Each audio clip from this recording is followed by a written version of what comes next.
예, 감사합니다. 이제 많은 분들이 2차 접종까지 이렇게 완료해 가는 통계에 의하면 완료자가 18세 이상은 거의 한 60%가 되는 걸로 이렇게 알고 있는데, 이제 좀 성가대가 자유로운 때가 다가오고 있는 것 같습니다. 예, 젊은 분들은 아직 1차밖에 안 맞았겠지만 좀 백신이 남아도는 상황이라 이제 속도가 좀 빨라지면 이제 성가대도 좀 더 자유롭게 할 수가 있을 것 같다, 이런 기대가 있습니다. 코로나 기간 동안에 그 자리를 지켜주셔서 너무 감사하고, 또 이 회복의 시간에 응답하면서 이렇게 주의 전에 함께 하시는 여러분 모두를 주님의 이름으로 축복합니다. 여러분, 정말 많은 교회들이 코로나 기간 동안에 많은 영혼들을 잊어버리는 시대예요. 그렇게 잃어버리는 영혼들, 뭐 어떻게 할 수가 없는 것 아닙니까? 예, 저희도 거의 다 아직 뭐 저희들의 이렇게 안테나 안에는 다 들어와 계시지만, 아직 현장 예배를 나오지 못하는 분들을 한 영혼 한 영혼 우리가 이렇게 주의 전으로 인도하는 그 일들을 해 나갈 것이고, 그리고 우리가 코로나 전에도 계속해왔던 역동적인 그 사역들을 계속 진행해 나갈 것입니다. 같이 좀 힘을 모아서 함께 나갔으면 좋겠다 하는 바람이고요. 이제 그 2년 동안의 코로나 기간 동안에 예배가 바뀌었어요. 저희가 이렇게 경건의 예배와 그리고 축제의 예배로 이렇게 좀 바꾸는 그러한 시도들이 이 기간이었기 때문에 좀 가능하지 않았을까, 이런 생각들을 갖습니다. 9시 반 예배는 많은 분들이 이제 주일 예배를 일찍 드리면서 오후 시간이 좀 편안해지는, 그래 이 9시 반 예배는 많이 그렇게 회복이 되고 또 정착이 되어져 가는데, 11시 반 예배도 이제 젊은 분들이 다시 나오면서 많이 회복이 되어지고 있습니다. 또 잘 회복되어질 수 있도록 그렇게 함께 기도하며 나아갈 수 있기를 원합니다. 오늘도 레위기 말씀이에요. 오늘 본문을 이렇게 준비하면서 오늘 이 말씀은 어떻게 설교하지? 굉장히 읽기에도 되게 부담스러운 그러한 본문이 오늘 레위기 18장의 말씀인 거예요. 계속 본문을 읽어볼수록, 아니 설마 적어도 요 정도는 우리 성도들이 기본적으로 다 하고 있는 것 아니야? 성적 타락과 그리고 잘못된 성생활, 근친상간의 금지, 또 잘못된 성생활에 대한 금지, 이런 내용이 오늘 본문의 이야기입니다. 이 말씀 속에 어떻게 예수 이야기를 전해야 되지? 또 이 말씀이 담고 있는 복음의 메시지는 뭘까? 지금은 우리가 많은 것들이 다 발달되어 있어서 건전한 성생활이 뭔지, 또 우리가 어떤 성생활을 해 나가야 되는 것인지를 다 알고 있는 그러한 시대. 과거에는 이 부분을 잘 몰랐으니까, 그리고 어쩌면 지금보다도 더 타락할 수 있었으니까. 왜냐하면 지금은 우리가 놀이문화가 많이 있습니다. 뭐 코로나라 그렇지 영화도 보러 가고요. 저녁이 되면 즐길 거리가 너무나도 많아요. 과거에는 즐길 일이 없었어요. 어두워지면 자야 되는 거예요. 그러다 보니까 나타나는 그 쾌락을 즐길 수 있는 게 성적 행위만 있었을 뿐이고, 이 부분이 타락하면서 그것이 그 당시에 사회 문제가 되었던 부분들, 아마 하나님께서 이스라엘 백성들도 가나안 땅에 들어가면 너희 애굽에 있을 때부터 영향받았던 것 이제는 끊어야 돼. 그리고 이제는 건강한 모습의 성생활을 해야 되는 거야. 이것을 말씀하시려고 오늘 우리에게 이 본문을 주셨는가? 물론 그것을 무시할 수는 없어요. 하지만 오늘 이 본문이 우리에게 이야기하는 진짜 예수 이야기가 뭐냐? 그리고 오늘 이 말씀을 통해서 우리가 들어야 될 복음의 핵심이 뭐냐? 이 부분은 이제 묵상하는 가운데 하나님이 저에게 들려주신 게 있어요. 그래서 오늘도 주시는 말씀을 통해 복음을 들을 수 있기를 소원하고, 아멘. 또 읽어 나가면서도 좀 불편한 내용들이 이 안에 있지만 제가 굉장히 좀 편안하게 읽어 나갈 테니까 그냥 편안하게 들으시면서 그 말씀이 우리에게 들려주는 복음의 메시지를 함께 들어갈 수 있기를 소원합니다. 아멘. 자, 첫 번째 한번 따라해 볼까요? 내 규례와 법도를 지켜라. 내 규례와 법도를 지키라. 자, 오늘 말씀 내용을 보면 원래 이 레위기는 크게 두 부분으로 나눌 수가 있습니다. 제1장 제사법으로부터 시작을 해서 지난주 17장에는 우리가 피 흘림, 피 뿌림의 규례에 대한 이야기를 함께 나누었어요.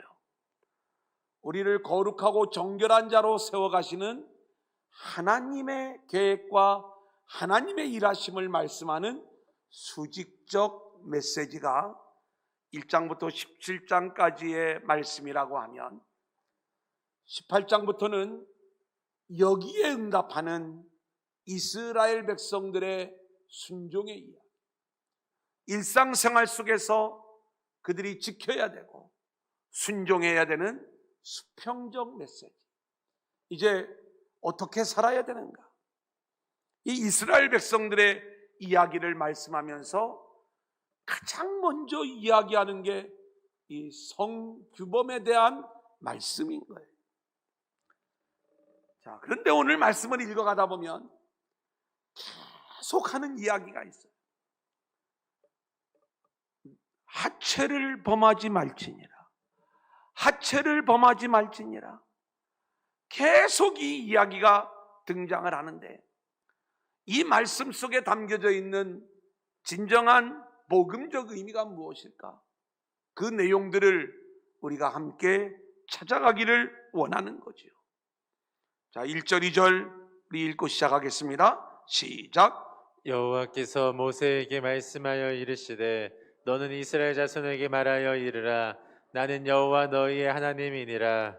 자, 나는 여호와 너희의 하나님이니라. 여러분, 이와 똑같은 표현을 출애굽기 20장 2절에서 볼 수가 있는 거예요. 우리 한번 같이 읽어볼까요? 시작. 나는 너를 애굽 땅 종되었던 난 내 하나님 여호와이니라. 이 이야기를 말씀하시면서 하나님이 이스라엘 백성들에게 십계명을 주시는 걸 볼 수가 있죠. 자, 이 내용을 좀 말씀을 드리면, 왜 하나님이 나는 여호와 너희의 하나님이다 라고 하는 이야기로부터 오늘 말씀을 시작하는가? 여기에는 하나님이 말씀하시는 이 말씀의 본질적인 의도를 우리가 엿볼 수가 있는데, 성경에 하나님은 이스라엘의 하나님이 되고 또 이스라엘은 하나님의 백성이 되는, 나는 너희의 하나님 여호와고 너희는 내 백성이 된다라고 하는 이 내용을 우리는 언약 관계다 이렇게 이야기를 해요. 그래서 하나님은 애굽에 있던 이스라엘 백성들을 광야로 인도하여 내신 후에 시내산에서 가장 먼저 하는 일이 이스라엘 백성과 언약을 맺는 일인데, 내가 너희의 하나님이 되고 너희는 내 백성이 된다는 거예요. 그래서 지금 그 언약 백성에게 가장 먼저 주시는 게 십계명 말씀이었던 것처럼, 오늘 가나안 땅에 너희들이 들어가면 언약 백성으로서 내가 너희에게 요구하는 규례와 법도가 있다. 이 내용을 이야기하기 위하여 나는 너희의 하나님 여호와다, 이렇게 말씀하시는 거예요. 자, 그러면 하나님이 언약의 하나님임을, 그리고 너희는 내 언약 백성임을 한 번 더 환기시키면서 하나님이 지금 요구하시는 내용이 뭔가? 3절, 4절 우리 한번 같이 읽겠습니다. 시작. 너희는 너희가 거주하던 애굽 땅의 풍속을 따르지 말며 내가 너희를 인도할 가나안 땅의 풍속과 규례도 행하지 말고 너희는 내 법도를 따르며 내 규례를 지켜 그대로 행하라.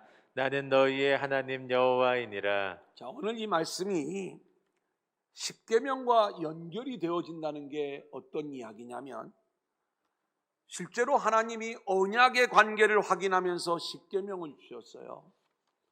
그런데 오늘도 이 성규범에 대한 이야기를 말씀을 하시면서 하나님은 내 규례와 내 법도를 지켜야 된다, 이것을 먼저 말씀을 하시는 거예요. 여기 법도라고 하는 히브리 단어는 리시파트라고 하는 말을 사용하고 있는데, 이것은 하나님이 우리에게 마땅히 요구하시는 권리예요. 내가 너희에게 언약의 하나님이잖아. 너희와 나는 언약 관계잖아. 그런데 내가 하나님으로서 마땅히 너희에게 요구할 권리가 하나 있어. 그러면서 우리에게 들려주는 게 애굽의 풍속 버리고 가나안의 풍속 버리고 하나님의 백성으로 살아가는데 그 삶에 합당한 성규범을 말씀해 주고 있는 거예요. 여러분, 여기 규례라고 하는 말은요, 후카, 이건 새겨진 것을 말하는 거예요. 여러분, 하나님이 뭔가 말씀을 새겨서 하나님이 우리의 언약 백성에게 요구하신 그 말씀이 뭐예요? 그게 십계명이죠. 오늘 말씀이 그 십계명과 연결되어지는 그 부분이 있다는 것이 법도와 규례를 지키라고 하는 이 말씀 속에도 있지만, 그 말씀의 어원을 찾아가 보면 하나님이 새겨서 우리에게 주신 말씀으로서 마땅히 우리에게 요구하시는 십계명의 이야기처럼 너희는 지금부터 내가 하는 이야기를 잘 들어야 된다, 이 이야기를 말씀하는 거예요. 십계명의 본질은 하나님 사랑과 이웃 사랑입니다. 그리고 그 하나님과 이웃 사랑의 관계가 땅에서는 어떤 모습이 되어야 되는가라고 이야기할 때 서로의 하체를 범해서는 안 되는 모습으로 오늘 말씀은 우리 가운데 이야기하는 거예요. 성적 타락의 이야기를 말씀하는 것 같고, 음행의 이야기를 말씀하는 것 같고, 십계명에 간음하지 말라는 말씀만 이곳에서 집중하고 있는 것 같지만, 오늘 우리가 이 내용들을 함께 복음적으로 풀어보면 이 모든 내용들이 십계명 전체가 우리 가운데 말씀하고 있는 예수 안에 살아라, 그리고 예수님 붙잡고 살아라, 하나님 사랑과 이웃 사랑의 참된 삶은 서로의 하체를 범하지 않는 것이고, 그리고 그 하체를 범하지 않는 영적 의미가 무엇인가를 우리가 함께 나누게 되는 거예요. 자, 여기서 말하는 규례와 법도는 다른 말로 이야기하면 하나님의 말씀이다, 이렇게 이야기할 수가 있을 거예요. 하나님의 말씀을 붙잡을 때만이 우리는 하나님 나라의 백성으로서의 삶을 살아갈 수가 있는데, 이때 제 마음속에 하나님이 강력하게 주셨던 그 음성, 제가 이미 기적의 40일을 다시 시작하고 있고, 금년을 시작하면서 우리가 온라인으로 할 수 있는 가장 좋은 성경 공부의 방법이 무엇일까? 하루 한 장 말씀 묵상, 그 하말 묵사역을 진행을 하면서 우리 모두가 말씀 안에서 하나님 사랑, 이웃 사랑의 삶, 복음의 삶이 이루어지기를 원했던 거예요. 여러분, 우리 교회의 이름이 두란노 교회, 저는 두란노 교회를 출발하면서 두란노 사역에 대한 갈망을 가지고 있었던 것이지요. 여러분, 대전에 두란노 교회가 우리 교회만 있는 게 아니에요. 근데 이 이름을 가지고 목회를 하는 목사님들은 저와 같은 비전들을 가지고 있더라고요. 말씀으로 성도들을 잘 양육하겠다. 그리고 주어진 시간만 하는 게 아니라 매일매일 그렇게 말씀을 먹이는 삶을 살겠다. 이 비전을 가지고 있기에 이 이름을 지어서 사역을 하는 거예요. 우리 교회 안에 정말로 좋은 이 말씀 프로그램들이 너무 많이 있어요. 저는 정말로 하나님이 우리에게 주신 선물이다 이렇게 생각을 해요. 하말묵 뭐 아무것도 아닌 것 같지만 우리가 매일 한 장씩 그 말씀 속에 담겨져 있는 복음의 의미를 알아간다는 기쁨, 여러분 이게 얼마나 큰 기쁨인지. 우리 성도님들 중에는 뭐 안 하는 분들이 더 많이 있겠지만 여러 가지 모양으로 이 부분들을 함께 들으면서 목사님 은혜 받고 있어요. 어떤 목사님은 개척교회 목사님인데 선물을 가지고 왔어요. 무슨 선물 왜 갖고 오셨냐? 부담스럽게. 그저 작은 교회 목사님이 오면 하나를 받으면 열을 또 드려야 되잖아요. 그게 부담스럽다는 게 아니라 이 어려운 교회에서 그렇게 해야 돼요. 요즘 목사님 말씀에 은혜 받고 있어요. 어떤 말씀을 듣는데요? 하말묵 그거 같이 하고 있어요. 기적의 40일을 하면서 이제 온라인으로 듣는 분들을 위하여 그 내용을 이렇게 올렸어요. 그런데 의외로 참 많은 전화들을 제가 받게 되는 거예요. 너무 은혜롭다. 우리 이제 교인들이 또 멀리 사는 친척들에게 이 내용들을 또 알려서 그분들이 들으면서 함께 또 은혜 받고, 또 그 옆에 있던 그 같은 교우들에게도 한번 좀 들어보라고 그러면서 함께 은혜 받고, 정말 하나님이 우리에게 주신 선물과도 같은 프로그램이 이 기적의 40일인데, 저는 이 부분에 대한 우리의 열망들이 좀 있어지기를 원하는 거고, 이번에 47기도요 코로나 기간 동안에 등록했던 이 새가족들이 중심이 되어서 와서 은혜를 받는데 얼마나 그 시간들이 더 감동적인지요. 또 요즘은 하나님이 저에게 지혜를 주셔서 제가 시간이 되면 딱딱 맞춰서 끝내요. 얼마나 일찍 제가 잘 끝내는지 몰라요. 그래서 더 은혜가 된다고 그래요. 하여튼 여러 가지로 감사할 일들이 많은데, 어쨌든 하말묵, 기적의 40일, 또 새가족들이 처음 만나게 되면 하게 되는 5번의 만남, 이것도 제가 최근에 새 팀을 진행하고 있는데 다들 그 말씀 속에 함께 은혜 받으면서 기적의 40일로 나오게 되는 거예요. 이제 이 과정을 마치게 되면 이제는 복음의 삶을 살아가는 그러한 멋진 성도의 모습으로 세워지게 될 줄로 믿습니다. 아멘. 하나님이 요구하시는 거룩한 삶은 이렇게 말씀으로만 우리에게 살아갈 수 있는 그러한 삶이기에 우리가 철저히 하나님의 말씀을 붙잡고 하나님의 규례와 법도를 지킬 수 있는 저와 여러분들이 될 수 있기를 소원합니다. 아멘. 자, 두 번째 한번 따라합니다. 애굽과 가나안의 풍속을 따르지 말라. 애굽과 가나안의 풍속을 따르지 말라. 3절을 봅니다. 시작. 너희는 너희가 거주하던 애굽 땅의 풍속을 따르지 말며 내가 너희를 인도할 가나안 땅의 풍속과 규례도 행하지 말고. 자, 여기 보니까 두 가지를 이야기해요. 하나는 너희가 전에 살았던 애굽 땅의 풍속을 따르지 말아라. 이 애굽 땅은 이스라엘 백성들이 직전까지, 지금 이 레위기의 상황은 신의 산의 상황이에요. 삶의 자리가. 그러니까 얼마 전까지만 하더라도 애굽에서 살았던 자들이에요. 그 애굽의 대표적인 문화가 우상 숭배고, 그리고 대표적인 타락의 모습이 성적 타락의 모습이에요.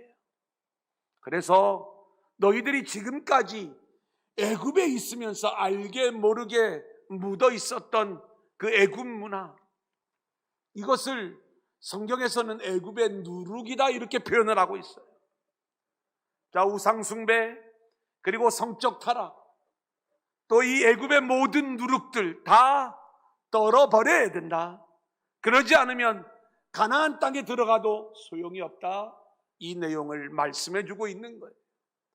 몸만 빠져나오는 게 아니라 마음과 영혼까지 완전히 애굽에서 빠져나와 거룩한 백성으로 세워져야 됨을 말씀하고 있는 것이죠. 아멘. 그런데 또 한 가지 놀라운 것, 이제 겨우 애굽에서 빠져나왔는데 이들이 들어갈 땅이 가나안 땅이잖아요. 근데 이 가나안 땅에도 똑같은 사람들이 있다는 거예요. 그래, 너희가 들어갈 그 가나안 땅의 특징도 쾌락을 추구하기 위하여 늘 바알을 숭배하면서 이 땅의 풍요를 추구하고, 그리고 그렇게 타락한 성적 모습을 보이는 그 모습이 가나안 사람들인데, 그들은 가나안 땅에 합당한 사람들이 아니기에 다 쫓아내야 돼. 그리고 내가 쫓아낼 거야. 그리고 너희는 그 땅에서 오직 내 규례와 내 법도를 지키는 그러한 언약 백성이 되어야 하는 거야. 이 내용을 말씀하는 거죠. 자, 그러면서 떡하니 하나님이 말씀하시는 게 근친상간을 하지 말아라. 자, 6절부터 8절까지만 읽겠습니다. 계속 읽어도 나 뜨거워서 읽기가 어려워요. 한번 보겠습니다. 시작. 각 사람은 자기의 살부치를 가까이 하여 그의 하체를 범하지 말라. 나는 여호와이니라. 내 어머니의 하체는 곧 내 아버지의 하체이니 너는 범하지 말라. 그는 내 어머니인즉 너는 그의 하체를 범하지 말지니라. 너는 내 아버지의 아내의 하체를 범하지 말라. 이는 내 아버지의 하체니라. 자, 굉장히 어려운 이야기예요. 그러니까 어머니의 하체, 아버지의 아내, 아마 계모를 얘기하는 것 같죠. 그 하체를 범하지 말라는 이야기. 우리는 이 이야기를 들어가면서 당시에 얼마나 성적 타락의 모습이 극심했던가, 이 모습을 1차적으로 생각을 해볼 수가 있어요. 그런데 여러 번 말씀을 드리지만 이 이야기가 단순히 그 표면적 윤리적 이야기에서 그쳐서는 안 될 말씀인 게 분명하죠. 그래서 아버지의 아내의 하체를 범하는 것은 아버지의 하체를 범하는 것이다. 우리는 서로의 하체를 범하지 마는 모습으로 우리가 살아가는 것이, 이것이 가나안 땅에 합당한 삶이 되는 것인데, 과연 이것은 무엇을 이야기하는가? 또 하나님이 가장 먼저 이야기할 때 다른 사람의 하체 중에서도 근친, 가장 가까운 친척의 하체를 범하지 말 것을 우리 가운데 말씀하고 있는데, 왜 이 내용을 말씀하고 있는 것일까? 적어도 우리가 신앙인이라면 어느 정도는 여기서 다 자유로울 것이다, 이렇게 생각을 해요. 여러 가지 세상이 그렇다 보니까 말 못할 그러한 어떤 상처와 아픔이 있는 분들도 있겠지만, 실제로 이러한 부분들이 일상적인 어떤 성규범으로만 우리 가운데 이야기해 준다면 이건 나하고는 상관없는 얘기인데 왜 이 말씀을 여기다 기록을 했을까? 적어도 나는 이런 기본적인 것들은 지킬 줄 아는데 이것도 안 되는 사람이 너무 많아서 이것을 여기에 기록해 놓은 것일까? 우리는 이 이야기가 우리 모두의 이야기라는 것을 먼저 알아야 되는 거예요. 그러면 가까운 친척의 하체를 범한다는 이야기가 어떤 이야기인가? 나의 쾌락을 위해서 가까운 친척이 나에게 도움이 되는 거죠. 여러분, 이것은 우리가 복음서를 보면 이해할 수 없는 주님이 이 땅에 오신 목적의 이야기가 있어요. 자, 우리가 그 내용을 좀 먼저 읽어보고 오늘 이 말씀을 복음으로 풀어보도록 하겠습니다. 마태복음 10장 35절로 38절까지의 말씀이에요. 시작. 내가 온 것은 사람이 그 아버지와 딸이 어머니와 며느리가 시어머니와 불화하게 하려 함이니 사람의 원수가 자기 집안 식구리라. 됐습니다. 지금 주님이 오신 목적이 분명히 성경에는 내 부모를 공경하라고 이야기를 했는데 아버지와 아들이 불화하게 하려고, 그리고 시어머니와 며느리가 어머니와 딸이 불화하게 하려고 내가 온 것이다, 이렇게 이야기를 해요. 아니 무슨 이런 종교가 다 있대. 부모님을 사랑하고 섬기라고 하는 게 맞는 말씀 아닌가요? 근데 왜 이 이야기를 해요? 사람의 원수가 자기 집안 식구라는 거예요. 이 이야기는요, 우리 인간의 내면 속에 있는 이 탐욕이 얼마나 크고 강한 것인가를 우리 가운데 알려주고 있는 그러한 말씀인데, 특별히 아버지는 나의 가장 든든한 백이에요. 어머니는 항상 나의 편인 거예요. 가족은요, 내가 세상에서 의지할 수 있는 가장 강력한 관계. 그런데 이것이 우리가 하나님을 온전히 붙잡는데, 그리고 우리는 땅의 힘이 아닌 하늘의 힘으로 하나님의 은혜로 살아가야 되는 그러한 자들인데, 그렇게 하나님의 은혜를 붙잡는데 가장 방해가 되는 게 이게 사람 관계라는 거예요. 사람 관계 중에서 가장 강력한 관계가 가족 관계, 근친인 거예요. 그래서 우리는 이 관계를 끊어야 돼요. 영적인 면에 있어서 사람을 의지하는 이 모습 때문에, 우리 부모도 마찬가지예요. 내 자녀가 이 땅이 올바른 사회가 되기를 원하는 마음은 있지만 그 올바른 것들을 추구하다가 내 딸이, 내 아들이 불이익을 당하잖아요. 그러면 못 견뎌하는 게 우리의 마음인 거예요. 좀 왜곡된 방법을 사용하서라도 너는 좀 부자가 되었으면 좋겠다, 이게 어쩌면 우리들의 마음인 거예요. 이게 하나님의 은혜로 살아가지 못하는 방법이죠. 이 모든 것들을 끊어놓기 위하여 우리 주님이 오셨다는 거예요. 여러분, 그렇다면 우리가 근친의 하체를 왜 범합니까? 나의 탐욕을 채우기 위하여 이 근친이라는 관계를 이용해서 그렇게 이용해 먹는 거죠.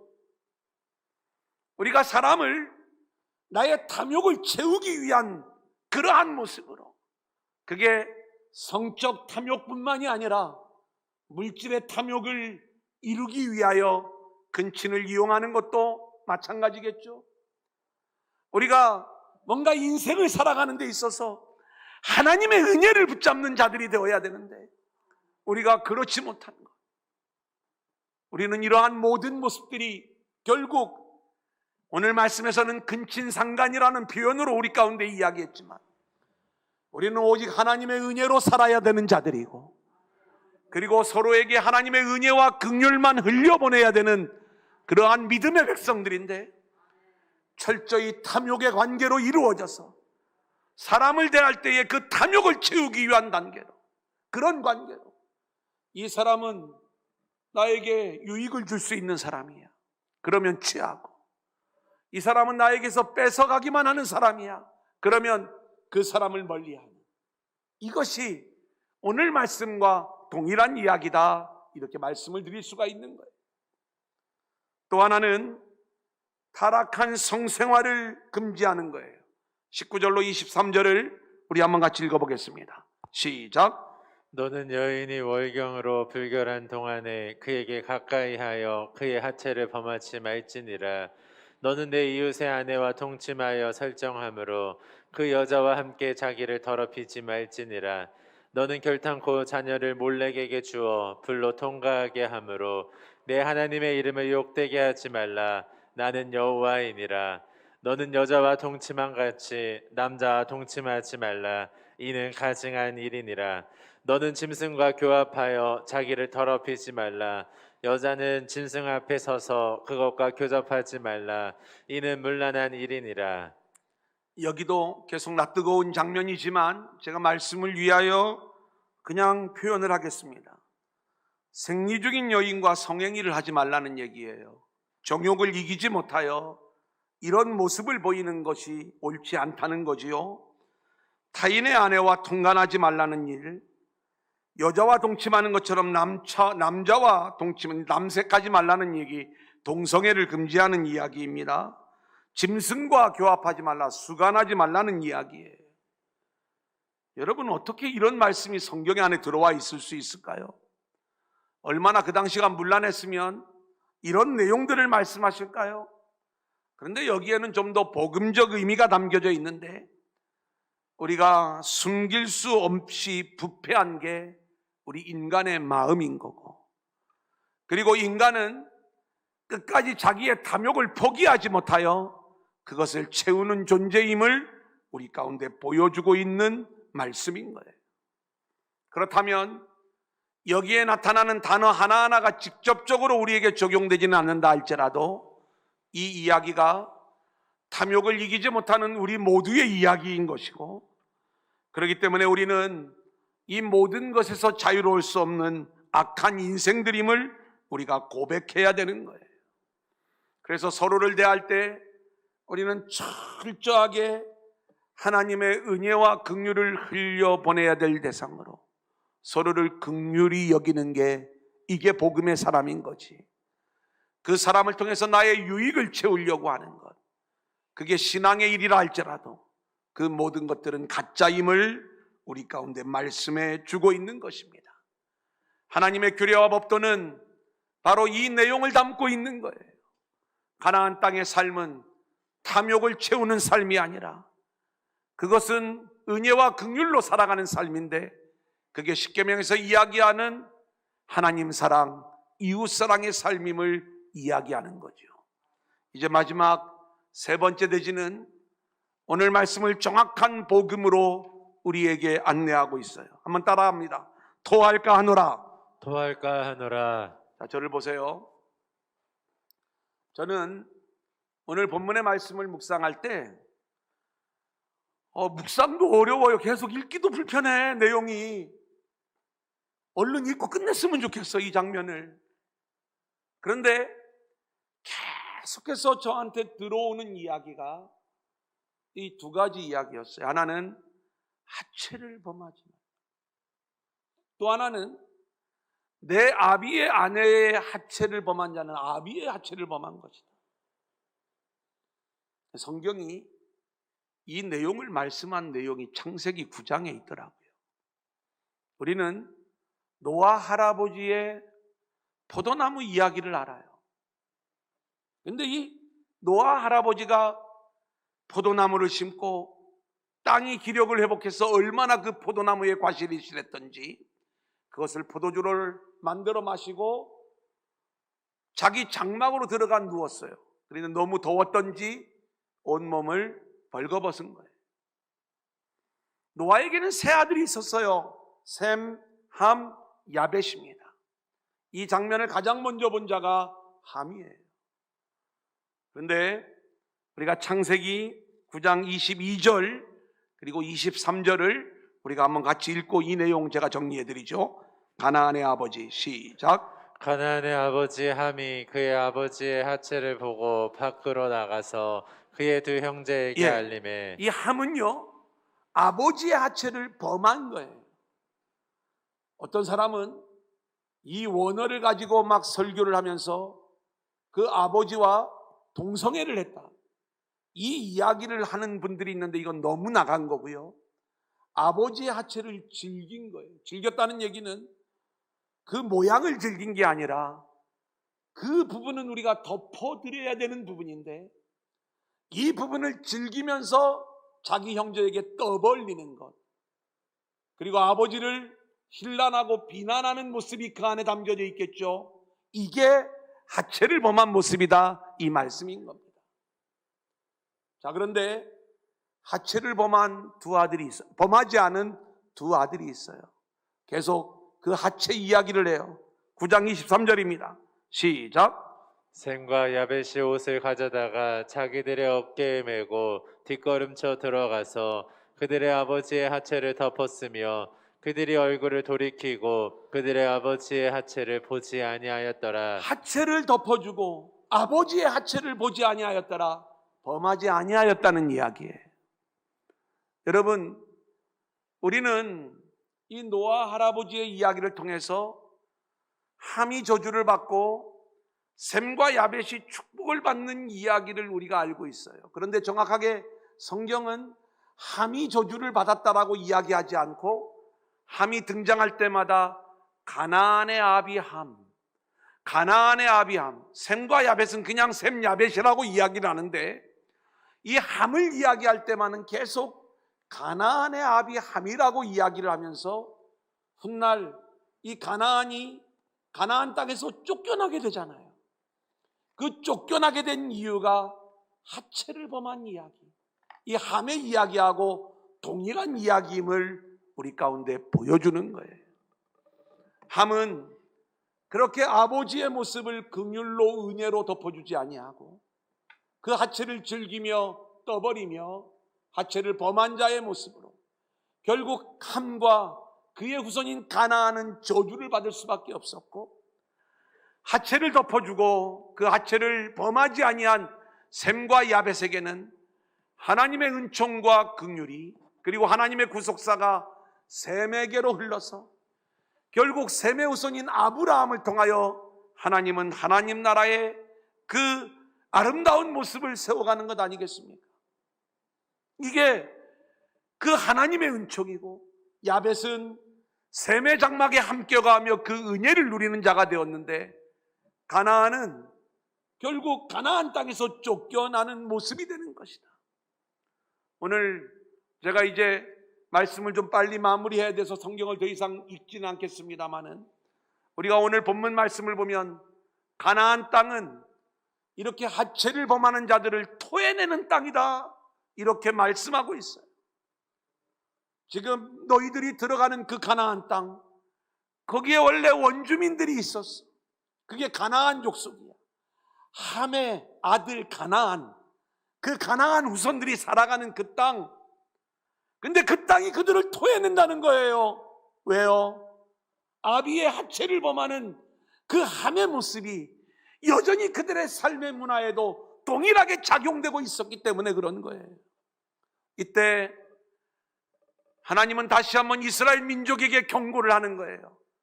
가나안 땅은 그렇게 하체를 범하는 자들을 토해내는 땅이니까 너희도 내 규례와 법도를 지키지 않고 가나안 땅에 들어가 하체를 범하는 그 삶을 살게 되면 그 땅은 너희를 다시 토해낼 거야. 너희는 그 땅에서 쫓겨나게 될 거야. 이 내용을 말씀하고 있는 거예요. 복음은 이것입니다. 우리는 우리 힘으로 하체를 범하지 않을 자신이 없어요. 근친일수록 더욱 우리는 의지하면서 나의 탐욕을 채워가는 인생인 것이 우리 모두의 모습일 수가 있어요.